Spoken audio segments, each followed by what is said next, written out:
Assalamualaikum warahmatullahi wabarakatuh. Salam rahayu, rahayu, rahayu. Salam sejahtera, salam kebajikan, salam cinta kasih selalu untuk sahabat pencinta SP dimanapun sahabat semua berada. Dalam kesempatan kali ini kembali kita akan mengangkat kisah sang kinasti Satropiningit dengan ketegarannya serta kekuatannya. Dia memiliki pengalaman-pengalaman pahit dan ternyata sang kinasti Satropiningit di dalam pengalaman-pengalaman pahit yang dialaminya justru membawa manfaat untuk jalan kepemimpinannya di dalam menyiarkan ataupun membangkitkan ranting-ranting rapuh yang ada di bumi Nusantara.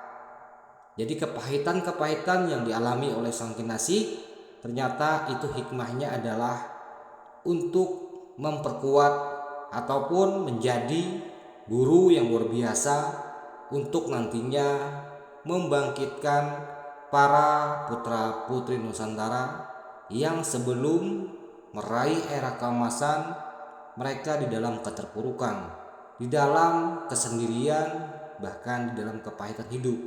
Untuk itu sang terpilih beliau mengalami kepahitan terlebih dahulu, dan kepahitan-kepahitan itu menjadi sumber penemuan yang luar biasa, yang mana nantinya berbagai macam kendala-kendala itu bisa diatasi berdasarkan pengalaman yang ia alami.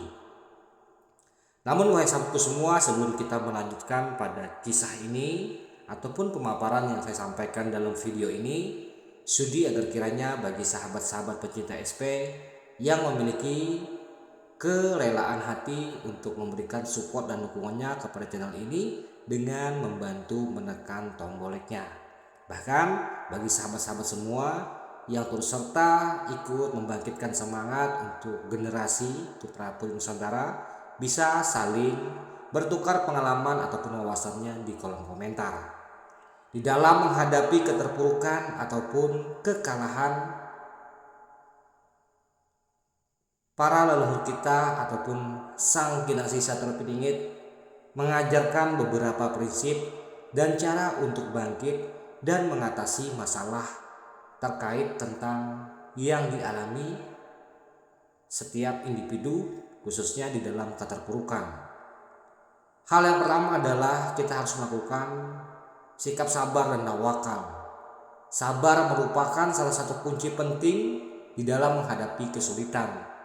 Bersabar bukan berarti pasrah, tetapi mengambil langkah dan usaha dengan hati yang tenang dan tidak tergesa-gesa.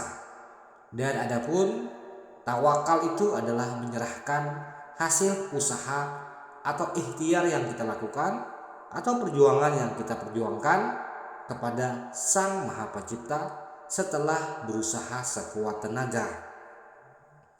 Yang selanjutnya mungkin bagi orang-orang yang memiliki keyakinan dan keimanan, mereka bisa melakukan sholat ataupun melakukan hal-hal yang berkaitan dengan ibadah dan tidak lupa memanjatkan doa, karena ini adalah hal yang paling sakral dalam hidup manusia yang berketuhanan. Dan yang ketiga ataupun yang selanjutnya, mungkin ada perlunya kita kembali melihat apa yang tersirat dan tersurat di dalam kandungan-kandungan kitab suci. Mungkin dan tentu pasti tidak ada yang salah ketika kita melihat nasihat-nasihat yang terkandung di dalam kitab-kitab suci, yang terutama bagi umat muslim ada baiknya mereka kembali membaca Al-Quran ataupun menelaah sumber petunjuk dan penenang hati, membaca, memahami, mengamalkan isi kandungan kitab suci. Karena kandungan kitab suci dapat memberikan kekuatan spiritual dan solusi dalam menghadapi masalah. Dan yang selanjutnya yang perlu diperhatikan juga adalah kita harus bisa introspeksi diri atau bahasa lainnya musahabah. Mengambil waktu kita sejenak untuk merenung dan melakukan introspeksi diri bisa membantu kita mengenali kesalahan-kesalahan apa yang telah kita lakukan dan berusahalah untuk memperbaikinya. Dan salah satu lagi cara untuk bangkit dari keterpurukan adalah dalam setiap kondisi kita hendaknya selalu ada aspek yang bisa disyukuri. Bersyukur akan membantu mengubah pandangan terhadap hidup menjadi lebih positif dan membuka pintu-pintu kebaikan lainnya. Dan tidak lupa pula jika kita mengalami kebuntuan ataupun tidak bisa menyelesaikan permasalahan kita sendiri, ada baiknya kita meminta bantuan dan nasihat. Di dalam ajaran leluhur, meminta bantuan dan nasihat kepada orang yang lebih berpengalaman atau yang lebih bijaksana sangat dianjurkan. Hal ini juga dapat memberikan perspektif baru dan solusi yang tidak terpikirkan sebelumnya. Jadi, jangan pernah malu untuk meminta bantuan dan nasihat kepada orang-orang yang dianggap kita lebih bijaksana dan lebih memiliki pengalaman. Dan juga tidak kalah penting adalah berbuat baik kepada orang lain. Sang Kinasih Sakalopiningit, meskipun di dalam kepahitan, di dalam kesulitan, beliau tidak pernah meninggalkan amalan-amalan, yaitu amalan berbuat baik kepada orang lain. Di dalam kondisi apapun, berbuat baik kepada orang lain akan membawa dampak positif bagi diri sendiri. Leluhur Nusantara juga mengajarkan untuk saling menolong dan berbuat baik, yang pada gilirannya kelak akan membawa keberkahan di dalam hidup. Mungkin sahabatku semua, pesan-pesan singkat ini akan menjadi wawasan baru untuk kita semua yang khususnya saat ini di dalam keterpurukan, dan semoga pesan-pesan singkat dari video ini bisa menambah gairah dan motivasi kembali untuk diri kita untuk bisa bangkit di dalam keterpurukan.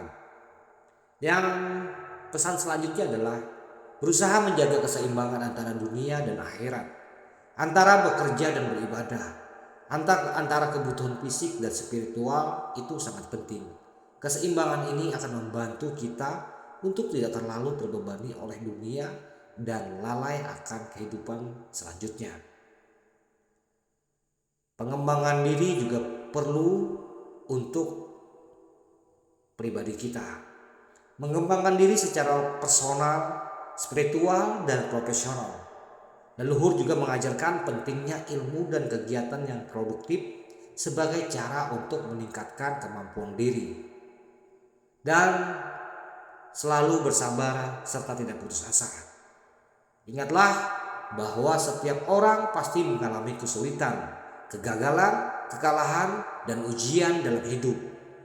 Para leluhur Nusantara mengajarkan bahwa ujian tersebut adalah cara Sang Maha Kuasa untuk membersihkan dosa dan menguji keimanan serta kesabaran hamba-hambanya atau makhluk yang ditunjuk sebagai manusia.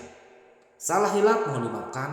Salam santun, salam rahayu, salam kebajikan, salam cinta kasih selalu untuk sahabat pencinta SP dimanapun sahabat semua berada. Rahayu, rahayu, rahayu, sagung dumadi.